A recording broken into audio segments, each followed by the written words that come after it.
창세기 29장 20절 말씀입니다.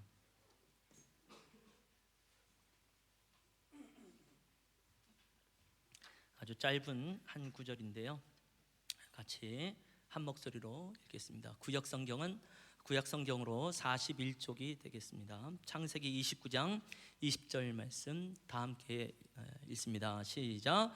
야곱이 라헬을 위하여 7년 동안 라반을 섬겼으나 그를 사랑하는 까닭에 7년을 며칠같이 여겼더라. 아멘. 오늘 함께 이제 말씀을 보게 되면요, 야곱을 이제 또 우리가 보게 되어지는데, 오늘의 이 짧은 한 구절 말씀이 야곱이 어떻게 살았는지에 대해서 우리에게 참 잘 말하지 않나라는 생각을 해보게 됩니다. 야곱은 아마 그 어떤 사람보다도 섬김과 특히 사랑에 아주 열정적이었던 사람입니다라고 말씀을 드릴 수밖에 없어요. 한 여인을 사랑함으로 인하여서 7년을 며칠같이 여겼더라라고 말을 하고 있습니다. 7년이라는 세월과 며칠은 정말 큰 차이가 있습니다.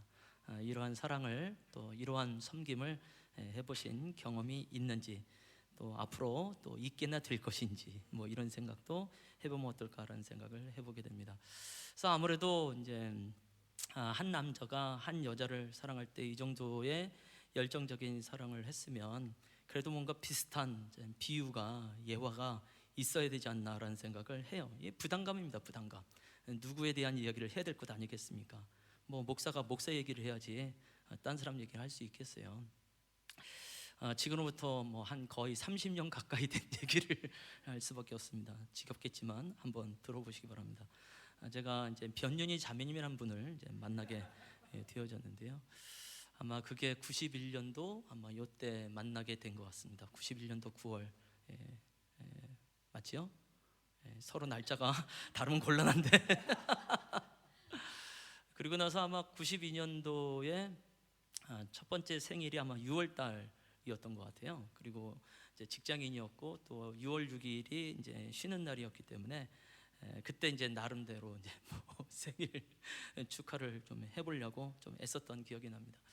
작년에 한번 이야기를 하지 않았나 싶은데요, 정말 한 푼도 없는 상황 속에서 그 전날 속을 끓고 그래서 기도하면서 믿음으로 은행을 갔는데요, 제가 월급이 없는 선교단체 전임 간사였잖아요. 그러니까 정말 하루에 10,000원이라는 돈도 있지 아니한, 그러니까 몇천 원 갖고 살아가는 그때, 분명히 그 전날 은행에 가서 이제 통장을 확인해 봤지만 진짜 동일하게 뭐 몇천 원밖에 안 되는 이제 그런 재정 상황을 알았기 때문에 그 전날 혹시 하고 그래도 좀 갔습니다. 놀랍게요, 진짜 통장 안에 10만 원이 들어있더라고요. 나중에 이제 뭐 또 제 2년 선배 되시는 분이 그 전에, 오래 전에 저를 만났다가 계좌번호 가르쳐 달라고 가르쳐 줬는데 그게 그날 떠올라서 그거를 진짜 입금을 한 거예요. 이건 뭐 말할 수 없는 하나님의 은혜다라고 이제 표현할 수밖에 없는데요. 이제 그거보다도 이제 저 나름대로 이제 이 생일날 뭔가 이제 축하를, 의미 있는 축하를 해주겠다는 생각을 해가지고요. 제가 이제 카세트 테이프를 하나 이제 구입을 했습니다. 공테이프 기억나십니까? 요즘 뭐 녹음할 수 있는 뭐 기계가 너무너무 훌륭하게 잘 나와 있지만, 과거에는 이제 소위 마이마이라고 하는 곳에 카세트 테이프를 넣고 이제 녹음 기능을 누른 다음에 자체 안에 있는 마이크를 통해서 이제 녹음을 하게 되어 있죠. 또 일반 공테이프가 있고요, 좀 값비싼 공테이프가 있습니다. 크롬이라는 테이프를 아시는지 모르겠어요. 또 메탈이라는 테이프도 있는데요, 메탈이라는 테이프는 일단 한번 기록이 되면 지워지지 않는 특성이 있고요, 크롬이라고 하는 것은 또 여러 번 다시 또 고쳐서 입힐 수도 있기도 하고 그래요. 어쨌든 조금 더 비쌉니다. 그래도 생일이니까 크롬 테이프 정도는 해야 되겠다는 생각을 들었어요. 아마 아티면으로 70분 정도 아마 녹음할 수 있는 분량이 아닐까라는 생각을 하게 됩니다. 그래서 생일이니까 아무래도 생일에 맞는 또 내가 한 여인을 사랑하는 것에 대한 고백에 좋은 성경 말씀을 모았습니다. 아가서가 최고입니다. 아가서. 또 그냥 개역 개정으로 읽으면요, 맛이 안 삽니다. 이게 공동 번역으로 읽으면요, 한 구절 한 구절이 팍팍 와닿습니다. 그래서 앞면 30분을요 아가서 전체를 공동 번역으로 쭉 낭송을 했습니다. 녹음이 된 거죠. 그런데 뒷면에는 이제 그때 당시 저 나름대로 또 기타 연주를 할 수 있는 게 좀 있었어요. 그 연주를 이제 몇 곡을 한 15분 정도 이렇게 녹음을 하고요. 그 다음에 이제 한 사람을 위한 찬양 인도를 내가 좀 해야 되겠다. 그래서 한 20분, 25분 정도의 이제 찬양 인도하는 것을 그대로 녹음을 했습니다. 기타를 치면서 이제 노래를 이제 부르는 거죠. 근데 이제 기타 치고 노래를 하면 빠른 찬양 나올 땐 박수도 쳐야 되잖아요. 근데 박수 소리를 집어넣기가 어렵죠. 기타 치고 있는 손을 기타 쳤다 박수 치다 이럴 수 없잖아요. 그래서 제가 썼던 방법은 양말을 벗고 양발로 박수를 쳤습니다. 박족이죠, 박족. 제가 발이 진짜 평평합니다. 아주 두텁고 진짜 사람 박수 소리만큼이나 낼 수 있는 박족 소리가 제 안에 갖고 있는 아주 놀라운 은사다, 이렇게 이제 말씀을 드릴 수 있습니다. 그래서요, 상상해 보세요. 쭈그리고 앉아가지고 약간 몸은 뒤로 젖힌 다음에 기타 치면서 노래 부르면서 발로 이제 박수 치면서 혼자 이제 우 맞아 막 갈채 막 이런 것도 하고 그렇습니다. 혼자 신났습니다. 그러니까 아마 전체적으로 준비하는 시간이 한 달 정도는 걸렸겠죠. 녹음하는 시간, 또 어떻게 해야 될지 나름대로 기획하고 하는 시간. 그 한 달의 시간이 정말 저한테 아주 짧게 느껴질 수밖에 없고, 진짜 며칠로 진짜 몇 시간 정도밖에 여기지 않을 만큼 아주 귀한 시간이었던 것이 기억이 납니다. 저는 기껏해야 한 달이에요, 한 달. 근데 이 야곱의 경우는 이게 7년입니다, 7년. 그것도 사실은 거의 중노동에 가까운 막리를 하면서 보낸 세월이 7년입니다. 근데 그것을 며칠로 느껴질 정도로 일을 했으면 정말 그 야곱이 라헬을 향한 이 사랑은 그 어떤 사람보다도 뜨거울 수밖에 없다라는 생각을 하게 되어지죠. 그렇다고 해서 야곱이 일을 대충 했을까? 그렇지는 않다고 보여집니다. 아마 굉장히 열심히 일을 했을 거라고 보여집니다. 물론 그렇게 열심히 일하는 동기는 사랑하는 여자가 있었기 때문에 그렇긴 한데요. 성경 말씀을 좀 보면 오늘 이제 우리가 읽었었던 라반을 섬겼더라라는 표현이 나와요. 이때 이 섬긴다라는 표현이 실제로 일한다라는 표현이 되어지고 노동한다라는 표현이 되어집니다. 근데 그 야곱이 이렇게 라반을 섬긴 것이 여기서만 나오는 것이 아니라 20절에서 더 읽어나면 30절에도 또 나오게 됩니다. 야곱이 또한 라헬에게로 들어갔고 그가 레아보다 라헬을 더 사랑하여 다시 7년 동안 라반을 섬겼더라라고 되어 있습니다. 라헬을 얻으려고 7년을 일을 했는데 눈 떠보니까 레아였죠. 다시 라헬을 얻고 난 다음에 7년을 더 섬겨야 된다고 라반이 말을 했습니다. 근데 실제로 그 7년을 또 야곱이 섬겼던 것을 보게 됩니다. 그러니까 섬긴다는 표현이 반복적으로 나오는 걸 볼 땐 대충 한 것이 아니다라는 것을 알게 되어지죠. 나중에 또 30장으로 가게 되어지면 14년의 모든 이제 섬김이 끝났을 때에 야곱이 라반에게 말합니다. 야곱이 그에게 이르되 내가 어떻게 외삼촌을 섬겼는지, 어떻게 외삼촌의 가축을 쳤는지 외삼촌이 아시나이다 라고 말합니다. 그러니까 외삼촌이 알 수 있을 만큼, 외삼촌이 알 수 있을 정도라고 한다면 야곱의 4명의 그러니까 아내들도 충분히 알 수 있고 주변 사람들도 충분히 알 수 있을 만큼 섬겼다라는 것을 발견하게 되어지죠. 또 내가 오기 전에는 외삼촌의 소유가 적더니 번성하여 때를 이루었으니 내 발이 이르는 곳마다 여호와께서 외삼촌에게 복을 주셨나이다, 이렇게 말을 합니다. 내 발이 이르는 곳마다, 야곱의 발이 이르는 곳마다, 야곱의 손이 닿는 곳마다 어마어마한 복이 일어나게 되어졌고요. 그것을 외삼촌이 누렸고 외삼촌의 가족과 그 주변에 있는 모든 사람들이 함께 알았던 것을 발견하게 되는 것이죠. 그러니까 이 정도면 대충 섬긴 게 아니다라는 것을 알게 되어지고, 나중에 이제 20년의 그 모든 세월이 끝나고 나서 아내들과 함께 떠날 때에 아내들에게 말을 합니다. 31장 6절 말씀 보면 그대들도 알거니와 내가 힘을 다하여 그대들의 아버지를 섬겼거늘 이라고 말을 합니다. 이건 최종적으로 자기에 대한 평가이지요. 여러분들도 알겠지만 또 자녀들을 향해서도 말하는 거죠. 여러분들도 다 알겠지만 내가 외삼촌을 해서 섬겼는데 힘을 다하여 섬겼습니다 라고 말을 하게 되어집니다. 이 말씀을 보면 우리가 떠오르는 이제 성경 말씀이 있게 되는데요. 골로새서 3장 22절에서 23절 말씀 되겠습니다. 한번 읽어보죠. 시작.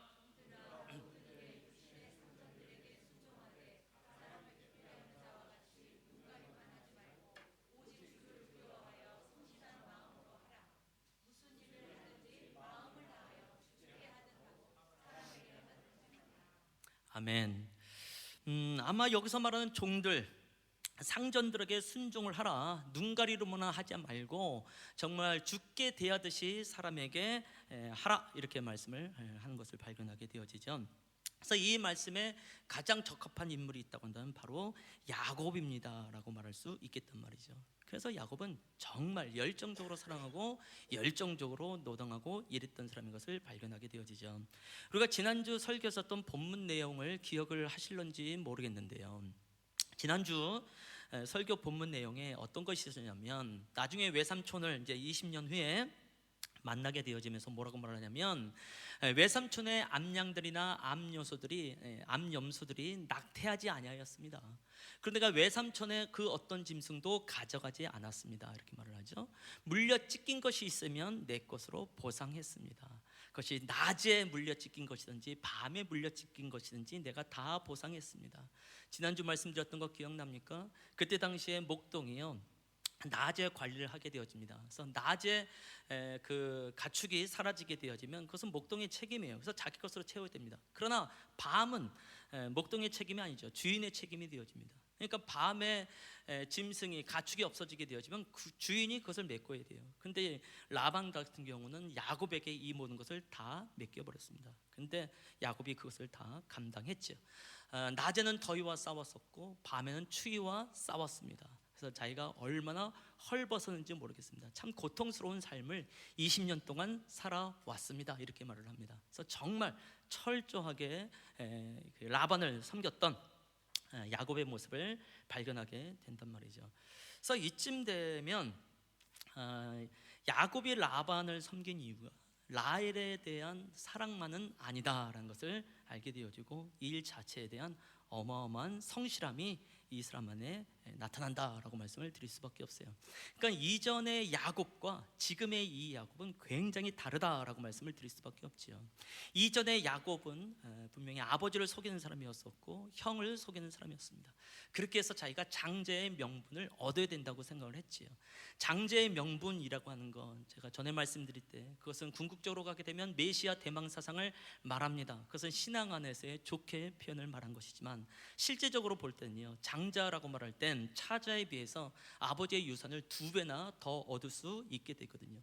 그러니까 어떻게 보면 그 재산, 그 재물에 있어서는 이 모든 관계까지도 속임으로 깨트릴 만큼 이 재물에 대한 욕심이 참 많았던 야곱입니다. 어떻게 보면 불로소득에 대해서 꿈꿨던 사람이 아닌가, 자기의 노력이 없이도 뭔가 얻으려고 했던 사람이 아닌가라는 생각을 해보게 됩니다. 그래서 이전의 야곱에겐요, 성실함이란 건 조금도 찾아볼 수 없는 사람인 것을 발견하게 되어지죠. 근데 오늘 우리가 보고 있는 이 야곱은 그것도 20년 동안 한결같이 힘을 다하여 성실함으로 섬겨나간 것을 발견하게 되어지니, 이제 이 야곱을 우리가 어찌 칭찬하지 않을 수 있을까라는 것입니다. 그래서 우리도 일을 할 때에 좀 대충 하지 마십시다 라고 말씀드리고 싶고, 열정적으로 한번 성실함으로 섬겨보시면 어떨까라고 말씀을 드리는 것이죠. 자, 그래서 이제 예수님께서 비유로 말씀하셨던 무익한 종이 있습니다. 한 이제 그 주인에게 이제 종이 있는데요, 이 주인이 밭에서 열심히 일하고 가축을 열심히 돌보고 집에 왔을 때 주인이 아우 종 수고했어, 이제 내 옆에 와서 함께 밥을 먹자라고 하겠느냐? 어떤 종이, 어떤 주인이 종한테 그런 말을 하겠느냐? 그렇지 않다. 주인이 그 정도로 말할 때 넌 내 앞에 와서 나의 음식 먹게 하는 것을 시중을 들어야 된다. 왜? 너는 종이기 때문에. 그때 종이 그것에서 무슨 불평을 하겠느냐? 나는 무익한 종이니 종이오니 나를 그렇게 쓰십시오 하고 나가지 않겠느냐라고 말합니다. 그래서 근본적으로 종이 해야 될 일은 무엇인지에 대해서 말씀하시고, 무엇을 하든 그 사람은 스스로 자기를 무익한 종이라고 여기게 될 것이다 라고 말하는 것이죠. 그래서 야곱을 보면서 바로 이 예수님께서 칭찬하셨던 이 무익한 종이 떠오르게 되는 것은 전 비약은 아니라고 생각을 합니다. 사실은 지난주에 이 야곱에 대해서 설교를 하면서요, 사실 떠올랐던 분은 바울이었어요. 바울. 이게 참 놀라운 거 아닙니까? 야곱은 누가 봐도 우리가 본받고 싶은 사람이 아니었단 말이죠. 늘 말씀드리지만 저도 야곱 진짜 싫어했습니다. 그래도 아브라함 정도는 돼야, 이삭 정도는 돼야 믿음의 조상이라고 말할 수 있지 않겠는가. 근데 야곱은 너무 얍삽하단 말이죠. 그 속임이 장난 아니란 말이죠. 어떻게 보면 늘 문제투성이 가운데 빠져있는 이 야곱이기 때문에 이 야곱을 믿음의 조상이라고 말할 수 있겠는가라는 고민이 늘 있어 왔습니다. 그래서 나는 적어도 야곱은 아니겠다라는 생각을 했고, 내가 약간 타락하면 야곱 정도는 되겠지, 그래서 빨리 돌아오자, 이런 생각을 했었는데, 시간이 지나면 지날수록 야곱이 저랑 훨씬 더 비슷하지 않나라는 생각을 하게 되어지고, 내가 야곱보다 더 심하면 심하지 덜하지는 않겠다라는 생각도 참 많이 하게 된단 말이죠. 혹시 우리 중에서도 야곱을 그동안 싫어하고 미워했다고 한다면 이번 기회를 통해서 야곱을 좀 칭찬하면 어떨까? 또 하나님 나를 야곱 같은 사람 되게 해주시옵소서라고 기도 제목이 바뀌면 어떨까라는 생각을 해보게 됩니다. 그러니까 놀라운 거예요. 야곱을 읽으면서 세상에 어떻게 바울이 떠오를 수 있겠는가? 바울이 고린도후서 말씀을 보게 되면 자신에 대해서 변호합니다. 내가 이 고린도 교회를 향해서 또 이방 교회를 향해서 어떻게 섬겼는지에 대해서 바울이 쭉 말씀하시죠. 그 중에 뭐가 있냐면, 내가 유대인들에게 40에서 하나 가만매를 5번 맞았다라는 말이 있고요, 3번 태장으로 맞고 1번 돌로 맞고 3번 파선하고 일주야를 깊은 바다에서 지냈으며 라는 말씀이 있습니다. 물론 복음을 위한 일이긴 하지만 많이 맞았어요. 그리고 많이 파선하게 되어지고 많이 사망 가운데 들어간 일들이 있었습니다. 특히 이제 성경 말씀을 보면요, 우리에게 좀 더 와닿는 표현 중에 바울이 하는 말씀이 뭐냐면, 여러 번 여행하면서 강의 위험과 강도의 위험과 동족의 위험과 이방인의 위험과 시내의 위험과 광야의 위험과 바다의 위험과 거짓 형제 중에 위험을 당하고 수고하며 애쓰고 여러 번 자지 못하고 줄이며 목마르고 여러 번 굶고 춥고 헐벗었노라, 이렇게 말을 합니다. 두들겨 맞았다든지 뭐 돌에 맞았다든지 아니면 사망 가운데 이르겠든지 이런 건 좀 야곱하고 좀 먼다 할지라도 수고하고 애쓰고 여러 번 자지 못하며 줄이고 목마르고 춥고 헐벗고라다가 하는 부분에서는 좀 야곱과 상당히 좀 유사하지 않나 하는 생각을 해보게 되어져요. 물론 나타나는 현상 때문에 그런지 모르겠지만 야곱을 볼 때 이제는 그 모든 야곱의 전 삶을 전 칭찬하고 좀 높이고 싶은 생각이 들 수밖에 없습니다라고 말씀을 드리는 것이죠. 그러다 보니 하나님께서 놀라운 역사를 행하셨습니다. 아마 우리가 정말 좋아하는 말씀이 아닐까 싶은데요, 29장 43절 말씀을 같이 한번 읽어보기를 원합니다. 다 함께 읽겠습니다. 시작.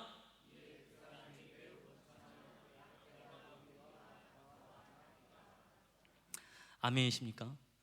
이런 말씀 앞에 별로 아멘하고 싶지가 않으신지요? 전 크게 아멘하고 싶습니다. 이에 그 사람이 매우 번창하여. 아멘.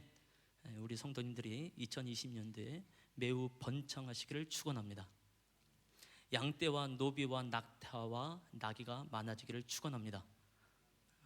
냄새 나겠죠? 그래서 집과 자동차와 가정기구들과 주변에 있는 사람들이 더 많아지는 2020년도가 되기를 축원합니다. 아멘. 아마 작년 요맘때쯤이었던 것 같아요. 고난에 대한 설교를 했을 때에 고난이야말로 대박입니다. 그래서 복 중에 복은 고난입니다 라고 말씀을 드렸을 때 한 분이 그래도 그런 고난 싫다고 말씀하셨던 것이 기억이 나는데, 성경에서는요 야곱에 대해서 말씀하실 때에 매우 번창했다 이렇게 말씀하십니다. 참 감사하지요. 그러니까 실제로 이건 야곱의 삶이었어요. 야곱의 놀라운 결과였습니다. 참 아름답죠. 그러니까 그 수고하고 애쓰고 또 힘을 다하여서 라반을 섬긴 것에서 오는 이런 축복이라고 한다면 우리 모든 성도들이 누리시면 어떨까라는 생각을 해보게 되어지고, 제가 고난에 대한 설교도 하지만 기도할 때 저도 성물처럼 기도한다고 말씀드렸죠. 우리 성도님들 모든 가정 하는 일마다 대박 나기를 위해서 제가 열심히 기도한다고 말씀을 드렸는데, 이 말씀으로 정말 축복하고 싶다라고 말씀을 드리고 싶은 것이죠. 지난주 설교를 다시 한번 떠올려보게 되어지는데요, 지난주 설교를 통하여서 야곱이 라반을 만나게 된 것을 가지고 라반으로 말미암아 많은 이제 속임을 당한 것에 대해서 말씀드렸을 때 그것은 사실은 인과응보였습니다라고 말씀드렸죠. 권선징악이라고 말씀드렸습니다. 이게 참 발음하기 어렵더라고요. 자꾸 권성징악 이렇게 되더라고요. 자, 인과응보, 권선징악. 한마디로 말해서 이건 징계예요, 징계. 이건 한마디로 말해서 형벌이다라고 말씀을 드릴 수밖에 없는 것이죠. 근데 그렇게만 하면 하나님은 너무 사람에 대해서 잔인합니다라고 말씀드렸죠. 하나님께서 라반에게 야곱을 붙일 때 하란 땅에 야곱을 살게 하셨을 때 하나님이 분명히 야곱에 대한 징계도 있어요. 분명히 형벌도 있습니다. 근데 그것으로 끝나지 않습니다. 그 중에서 하나님께서 야곱을 야곱 되게 하는, 야곱을 이스라엘 되게 하는 그런 훈련, 그런 연단도 있습니다라고 말씀을 드렸지요. 기억을 하시는지 모르겠어요. 그래서 징계와 연단이란 것이 함께 있게 되었습니다. 그래서 라반이라고 하는 사람은 어떻게 보면 야곱에게 있어서 원수와 같은 사람이다라고 말씀을 드렸는데, 놀라운 것은 루스라고 하는 땅이 베델로 바뀔 때에 그것을 하나님의 집이라고 말하게 되어지고 그것을 하늘 문이라고 말하게 되어진다. 근데 그 루스라고 하는 것은 단순히 장소만 말하지 않으며 사람에게 대해서도 말할 수 있겠습니다. 그래서 어느 지역을 가든지 루스와 같은 땅이 될 것이고 루스와 같은 사람을 만나게 되겠지만, 어느 지역을 가든지 베델과 같은 땅이 될 것이고 베델과 같은 사람을 만나게 될 것입니다 라고 말씀을 드렸지요. 그래서 그 어떤 사람들도 모두 다 바로 하늘의 문이 되어집니다. 하나님께 나아갈 수 있는 통로가 되어집니다. 지름길이 됩니다 라고 말씀드렸죠. 그것이 바로 야곱에게 있어서는 라반이라고 하는 사람이 하늘의 문이고 하나님께 나갈 수 있는 통로이고 지름길입니다 라고 말씀을 드렸죠. 그래서 우리가 원수를 향하여서 세레나데를 불러야 된다고 말씀드렸습니다. 하늘 가는 밝은 길이, 원수를 향해서 네가 내 앞에 있으니 라고 말할 정도로 그 원수라고 하는 것은 우리로 하여금 정말로 훈련하고 연단케 하는 사람입니다 라고 말씀을 드린 것이죠. 그래서 혹시 우리의 삶 속에 나를 왜 괴롭히는 루스 땅과 같은 원수와 같은 라반이 있는가라고 얘기할 때에 주께서 나를 징계하실 뿐만이 아니라 나에 대한 연단, 나에 대한 훈련도 좀 기억하며 나가봅시다. 그래서 나를 훈련하고 나를 연단케 하는 그 사람을 한번 축복해 보면 어떨까요? 찾아가서 축복의 말을 못한다 할지라도 또 축복의 기도라도 하면서 나가보면 어떨까요? 그것이 하나님께서 우리를 그 원수를 허락하시는 이유가 아닐까라는 생각을 해보게 되는 것입니다.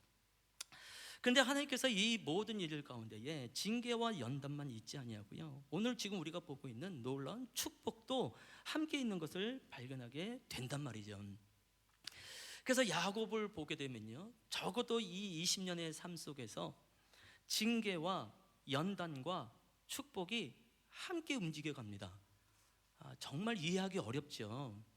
그래서 이 징계와 연단과 축복이라는 것이 야곱의 전 삶에 마치 삼겹줄 세 개의 그 새끼를 꼬우면서 나간 것처럼 비비 꼬여 있는 것을 발견하게 되어져요. 그래서 우리가 야곱을 믿음의 조상으로 보기가 어려운 거예요. 아브라함처럼 이삭처럼 축복이 훨씬 더 많은 것을 많이 보게 되어지면 나의 믿음의 조상으로 충분히 여겨지는데, 야곱은 축복을 받은 것 같기도 하고 징계를 받은 것 같기도 하고 연단을 받고 있는 것 같기도 하고, 사실은 연단이 더 많은 것 같고 어떻게 보면 징계가 더 많은 것 같고 축복은 작은 것 같은데 어느 순간 보니까 축복이 또 훨씬 더 많은 것 같고 헷갈린단 말이죠. 아닌가요? 저는 오랫동안 헷갈렸어요. 도대체 야곱의 장점이 뭐냐? 근데 세상의 창세기에서 이 믿음의 조상들에 대한 이야기를 할 때 야곱의 이해가 제일 많이 나오거든요. 그래서 이것을 우리가 좀 이해를 해야 내 신앙도 이해가 되지 않나라는 생각을 하게 됩니다. 바로 이 징계와 연단의 축복, 징계와 연단과 축복의 이 삼중 구조를 우리가 이해를 해야만이 가능합니다. 그래서 어떻게 받아들이는지 모르겠지만 징계 이꼬르 연단 이꼬르 축복입니다. 갑자기 이꼬르라고 말하는 건 이건 일본어 발음인데, 자, 이꼴 징계 이꼴 연단 이꼴 축복이라고 말씀을 드릴 수 있는데, 그래서 어떻게 이해를 할 수 있는지 모르겠어요. 사실 우리의 삶 속에서도 이 세 가지가 한꺼번에 다가옵니다. 어떤 것은 더 크게 다가오고 어떤 것은 작게 다가오는 것이 있지만, 사실은 이 보는 것은 우리에게 동일하게 나타나고 있는 것을 발견하게 되어지죠. 그래서 우리도 신앙생활하면서 여러 가지로 헷갈리게 되어지는데요. 하나님께서 바로 이 야곱에게 주신 축복은 사실은 세 가지로 축복하시는 것을 발견하게 됩니다. 그 첫 번째는 가족의 축복이죠. 두 번째는 재산의 축복이고요. 그 다음에 세 번째는 은혜의 축복이다라고 말씀을 드리게 되겠습니다. 가족의 축복은 그야말로 가족이 많아졌거든요. 기본적으로 아내가 4명입니다. 할렐루야. 놀랍지 않습니까? 이런 축복은 아무나 얻을 수 있는 것이 아니다라는 생각을 해보게 되는 것이죠. 특히 이 아내들로 말미암아 태어난 자녀들이요, 12명의 아들과 1명의 딸, 모두 13명의 자녀가 있게 되어졌습니다. 이것은 어마어마한 복입니다라고 말씀을 드릴 수밖에 없겠죠. 물론 이 많은 자녀들이 태어나는 데 있어서는 좀 우리의 상식을 초월하는 좀 이상한 사건들, 이상한 경쟁들을 통한 결과물이긴 하지만 분명히 하나님께서는 이 야곱을 통하여서 야곱의 가족이 정말 창대케 하는 일에 관여하신 것만은 틀림없다라는 생각을 해보게 됩니다. 그래서 나중에 이제 요셉이 애굽으로 갔었을 때에, 총리가 됐을 때에 야곱을 초청하잖아요. 그때 야곱이 데리고 간 모든 그 식구가 70명이 된다라고 말을 합니다. 그러니까 그야말로 엄청난 대가족이 되어져서 드디어 나가는 것을 발견하게 되어지죠. 또 하나는 재산의 축복이죠. 방금 봤었던 말씀드린 대로 양과 염소뿐만이 아니라 이제는 낙타, 나귀들도 함께 있게 되어지는데요. 이것은 또 나중에 이제 그 야곱이 에서를 만났을 때에 에서로 말미암아 이제 살해 위협을 느끼기 때문에 에서에게 예물을 먼저 보내는 일이 일어나게 되어지는데요. 그 예물을 보냈을 때에 그 예물 명단을 보게 되면 어마어마합니다. 암염소가 200이요, 순염소가 20이요. 그러니까 염소만 220마리를 예물로 보냅니다. 그리고 암양이 200이요, 순양이 20이요. 그래서 암양만 또 220마리, 그러니까 양 전체가 440마리를 쫙 보냅니다. 이게 상상이 됩니까? 우리는 이 많은 양을 본 적이 없기 때문에 그것이 어떤 건지 잘 모르겠지만 440마리를 예물로 드릴 정도로 간다면 야곱의 재산이 얼마나 많을 걸 알게 되어지죠. 또 전나는 낙타 30과 그 새끼요, 그러니까 낙타 30마리와 그 새끼들도 함께 보내고 있고요. 그 다음에 암소가 40이고요, 황소가 10입니다. 그러니까 소만 해당되어진 것이 모두 50마리를 보내게 되어지고, 암나귀가 20이고 새끼 나귀들도 새끼 나귀가 10이라고 이렇게 되어 있습니다. 그러니까 이건 진짜 누가 봐도 그냥 그냥 거상 엄청난 대재벌이라고 말할 만큼의 이 야곱한테 큰 재산의 축복이 있었던 것을 발견하게 되는 것이죠. 그리고 또 하나는 바로 이제 은혜의 축복입니다. 사실 이 늘어난 이 모든 가족과 재산은 하나님의 은혜가 없이 절대로 일어나지 않습니다라고 말씀을 드립니다. 이 가족이 늘어날 때요, 아까도 말씀드렸지만 굉장히 찜찜한 상황 속에서 가족이 늘어납니다. 그런데 성경 말씀을 우리가 가만히 살펴보면요, 그 가족의 식구가 늘어나는 상황 속에서 하나님께서 하시는 일이 있는 것을 발견하게 되어지는데요. 먼저 레아에 대해서 성경은 뭐라고 말씀하냐면, 여호와께서 레아가 사랑을 받지 못함을 보시고 그의 태를 여셨으니 라고 말씀하십니다. 레아가 건강하고 생산력이 좋아서 아이를 낳은 것이 아니라 하나님께서 레아를 사랑하여서 그의 태에 문을 여셨다, 그래서 아이를 낳게 됐다라고 성경은 그렇게 말씀하고 있어요. 또 중간에 하나님이 레아의 소원을 들으셨으므로 그가 임신하여 5째 아들을 또 낳았다라고 표현되어 있습니다.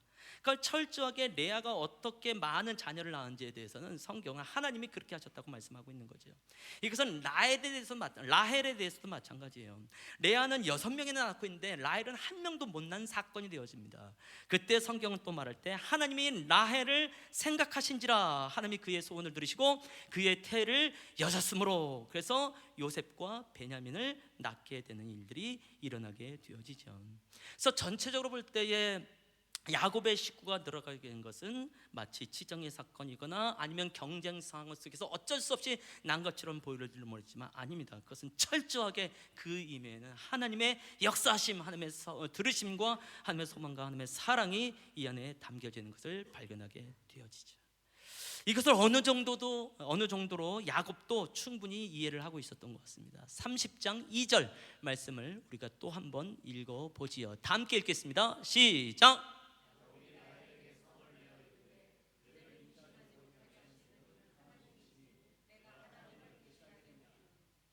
라헬이 아이가 없는 거예요. 그래서 야곱한테 따졌습니다. 남편이요, 나도 레아처럼 아이를 갖게 해주십시오라고 말을 할 때요, 야곱이 고백하는 거예요. 성을 냈다라고 되어 있는데 아주 단호하게 말했다, 이렇게 볼 수 있겠죠. 그대를 임신하지 못하게 하는 것은 하나님이지 내가 아니다. 그래서 내가 하나님을 대신할 수 있겠습니까? 그러니까 야곱은 알았어요. 태문이 어떻게 열려지는지. 이건 사람의 노력보다는 하나님께서 행하신 일들이 있어야 된다는 것을 분명하게 야곱이 알았습니다. 그래서 이 은혜에 대해서 선포하고 있는 야곱을 발견하게 된다라는 것이죠.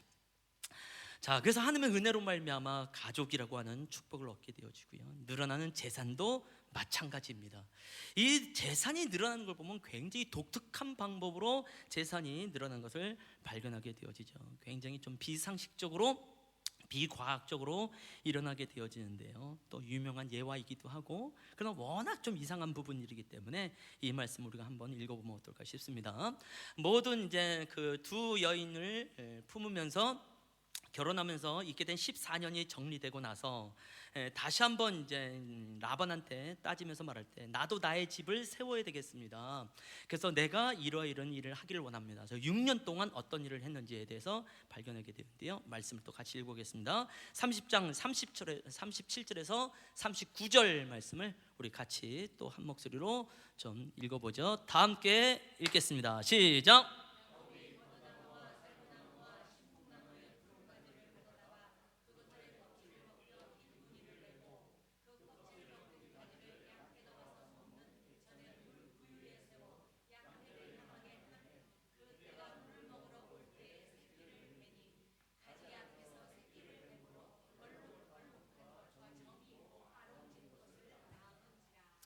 자, 39절 말씀이니까 뭐 앞에서라고 되어 있죠? 가지 앞에서라고 되어 있어요. 그래서 햇기를 베었어요. 그랬더니 얼룩얼룩한 것과 점이 있고 또 아롱진 것이 낫게 되어졌습니다. 그 라반에게 야곱이 제안한 게 뭐냐면, 내가 앞으로 6년 동안 이제 섬기게 되어질 텐데 흰 양이 있게 되어지면 그 흰 양은 다 라반 삼촌 것입니다. 그런데 흰 양이 아니라 점이 있는 것, 또 아롱진 것, 혹시 검은 것이 나오게 되어지면 그 양은 내 것으로 하겠습니다. 그래서 염소도 마찬가지입니다. 그때 라반이 이것을 좋게 여겼어요. 그래서 라반이 했던 건 뭐냐면, 흰 양들을요, 이 점 있고 아롱진 것들하고 분리를 합니다. 그래서 어떻게 분리하면 3일길을 띄웁니다. 3일길은요 적어도 한 100km 이상의 거리라고 보시면 되겠습니다. 그리고 자기의 아들들에게 흰 양을 맡깁니다. 그리고 점 있는 것들, 또 검은 것들, 그다음에 아롱진 것들은 이제 야곱에게 맡기게 되어집니다. 일단 이 거리가 너무 멀기 때문에 야곱이 이곳에 그 흰 양이 있는 곳까지 갈 수 있는 상황도 아니고, 그 안에서만 야곱이 키울 수 있는 상황이 되어지죠. 그때 이제 그 야곱이 이제 선택했던 게 뭐냐면, 여기서 나오는 이제 버드나무라고 돼 있고요, 또 그 다음에 살구나무, 그 다음에 신풍나무라고 되는데, 이 가지가 좀 푸른 빛깔을 띱니다. 그리고 껍데기를 벗기면 그 속에 속살이 하얗게 나옵니다. 그러니까 껍질을 벗겼을 때에 뭐 칼로 했던지 뭘로 했던지 푸른빛과 흰빛이 같이 나도록 벗겨내죠. 그리고 양들이 물을 먹을 때에 가지를 거기다 꼽아 놓는 거예요. 그리고 양들이 물을 먹으면서 이제 교미를 하게 되어지는데, 그 푸른빛과 흰빛이 어른어른 되어져 있는 이 가지를 보면서 교미를 하게 되어지면 흰 양도 하나같이 아롱지고 검고 점버기가 되는 달마시안 같은 그런 양들이 나오게 되어지는 거예요. 이걸 우리가 어떻게 이해를 할 수 있을까요? 물론 이제 이 비유에 대해서 그래도 긍정적으로 사람들이 표현한 것 중에 바라봄의 법칙이란 말을 했었던 때가 있었습니다. 그래서 좋은 것을 바라보면 그 사람처럼 좋은 사람이 됩니다 라고 말한 것이고, 그것의 대표적인 얘기가 태교이죠. 그래서 임신을 했을 때는 과일을 먹어도 못생긴 과일을 먹으면 안 된다. 잘생긴 과일을 먹어야 아이가 잘생기게 된다, 이렇게 말을 하죠. 그래서 누군가는 우리 엄마는 늘 못생긴 것만 먹었나 보다 뭐 이런 생각을 하는지 모르겠습니다만, 그것이 태교에도 영향을 미칠 만큼 바라보며 뻗치라는 게 있었단 말이에요. 근데 그것을 사람들이 좋게 생각하는 것이, 사실 이 껍질을 세워놨다고 해서 그것을 보고 교미하면서 아롱지고 점이 있고 검은 양이 나온다는 것은 말이 안 되는 거죠. 그러니까 이것은 한마디로 하나님의 은혜입니다 라고 말씀을 드릴 수밖에 없어요. 그리고 나서 야곱의 재산이 많아지게 되는 것이거든요. 그것을 실제로 야곱도 동일하게 표현을 합니다. 그것이 바로 31장 7절에서 12절 말씀이 되어지죠. 이 말씀도 우리가 한번 읽어볼까요? 7절에서 12절 전체는 아니고 중간중간 몇 구절은 빠지긴 하는데요, 한번 야곱의 이 고백이 무엇인지 보면서 하나님께서 하신 일이 무엇인지 봤으면 좋겠습니다. 한번 읽어보겠습니다. 시작. 그대들의 아버지가 나를 속여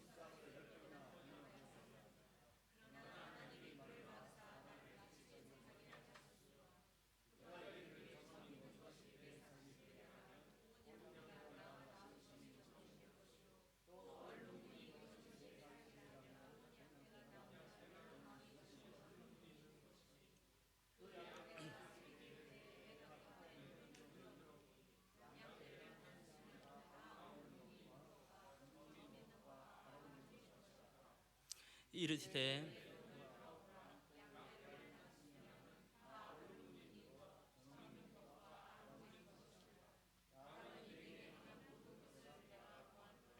아멘. 7절 말씀을 다시 한번 보지요. 7절 말씀 보니까 하나님이 그를 막으사, 라반을 막으사 나를 해치지 못하게 하셨습니다. 그래서 하나님이 하신 일이 무엇인지 말하게 되어지고, 내가 이러이러한 일들을 하게 된 것은 꿈속에서 하나님께서 말씀하신 것 때문에 그렇습니다. 다시 한번 넘겨보시면요, 8절 말씀에 하나님께서 말씀하신 거예요. 온 양떼가 나은 것이 점이 될 것이요, 또 얼룩무늬 있는 것이 내 삭시 되리라. 또 온 양떼가 낳은 것이 얼룩무늬가 있는 것이니, 또 넘겨보시면 그 양떼가 새끼 뵐 때 내가 꿈에 눈을 들어보니 양떼를 탄 순양은 다 얼룩무늬 있는 것과 점 있는 것과 아롱진 것이었더라. 이러면서 이런 것이 난 것은 다 네 싹이 될 것이다, 네 삭시 될 것이다 라고 말씀합니다.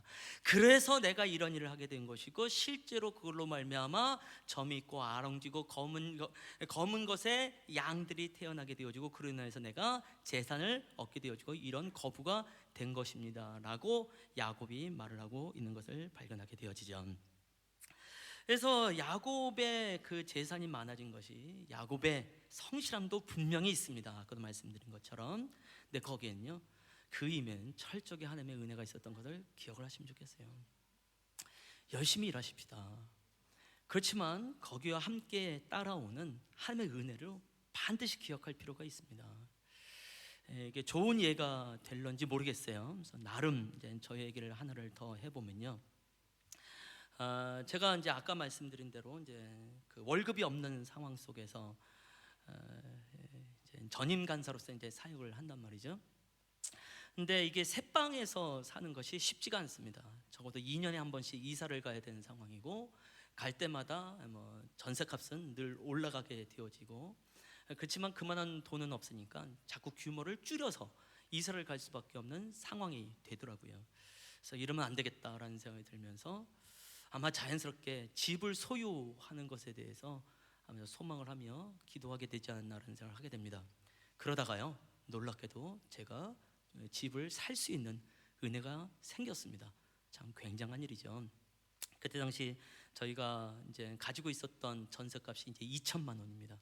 2천만 원을 가지고 집을 살 수 있다는 거예요. 그것은 경매라는 게 있습니다. 경매.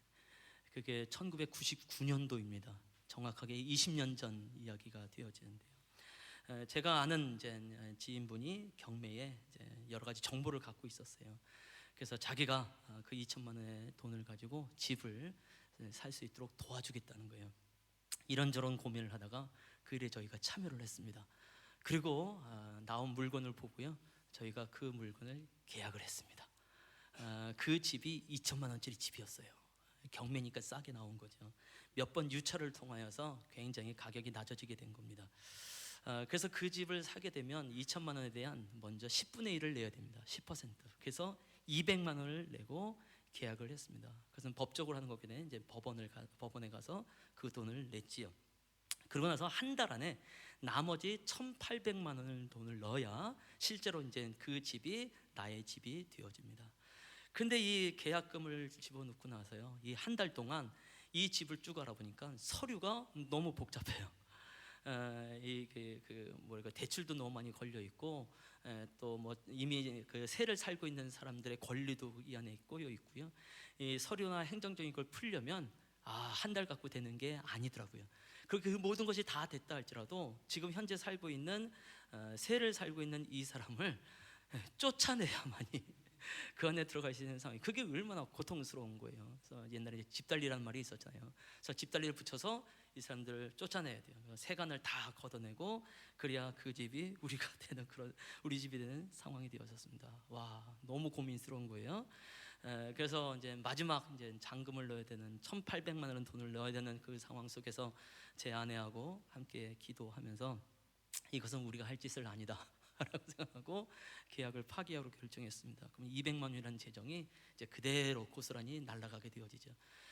그래서 함께 법원으로, 그때는 지금 이제 가정법원이죠. 이제 그쪽에 함께 이제 골목에 차를 대고 함께 둘이 아무 말 없이 침묵 가운데에 들어가서 이제 계약을 이제 포기하는, 집을 포기하는 문서를 쓰고 돌아왔었던 기억이 납니다. 집에 돌아와서 너무 고통스러운 거예요. 200만 원이라는 돈을 날렸으니 월급도 전혀 받지 못한 사람이 이것을 어찌하면 좋을까, 내가 헛짓을 했구나라는 생각을 하게 되어지는데요. 조금 있다가 전화가 한 통화가 왔어요. 저희를 도와줬던 분이 저희가 200만 원을 그냥 날렸다는 게 이분 너무 고통스러운 거예요. 그래서 이렇게 끝나면 안 되겠다 싶어가지고 아무튼 여러 방면으로 이 사람이 알아봤어요. 그러다가 희한하게도 한 부동산에서 경매 물건을 몇 개를 잡았는데 그 중에 한 물건이, 이 사람들도 마찬가지죠. 그 나머지 잔금을 치르지 않으면 이 집이 날아가고 계약금이 사라지는 상황이 된 거예요. 그래서 이 정보를 알게 됐어요.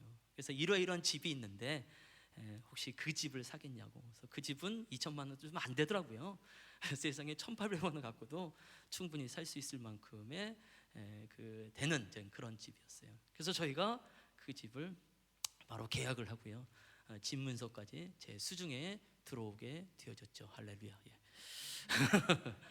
물론 그 집은 지금 이제 재개발이라고 하는 아파트를 만들기 위해서 이미 철거되어 있는 상황입니다. 제가 이제 이 동네에 이제 살았던 사람인데요. 그때 이제 저를 또 잘 아시고 또 저에게 늘 충고도 아낌없이 하시는 분이 그런 얘기를 했어요. 왜 그런 일을 하냐고. 그때 제가 했던 이야기가 있습니다. 내가 이번만큼은 좀 야곱처럼 한번 살고 싶다고 그런 얘기를 했어요. 그러니까 그만큼 제가 야곱에 대해서 굉장히 싫어했던 걸 말하는 거예요. 야곱의 삶이 늘 문제투성이었던 것 같고 난 야곱처럼 살지 않겠다라고 생각했던 사람인데, 그때만큼은 나도 한번 야곱처럼 살아보면서 야곱이 누렸던 것을 조금이라도 누리고 싶은 생각이 들어서 일을 하게 됐습니다 라고 말씀을 드렸는데요, 이 설교를 준비하면서 사실은 계속해서 그때 일이 많이 떠오르다가 오늘 한번 나눠봅니다. 모르겠어요. 그 사건 속에서 과연 나에게 징계라는 게 있었는가? 아니라고 믿습니다. 아멘.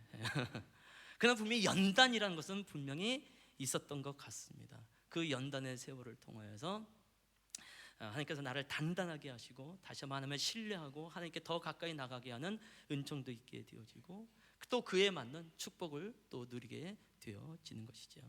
그것이 좋은 기반이 되어져서요, 지금 이제 살고 있는 집으로 또 이사를 하게 되어졌죠. 물론 지금 살고 있는 이 집은 또 좁아요. 너무너무 좁습니다.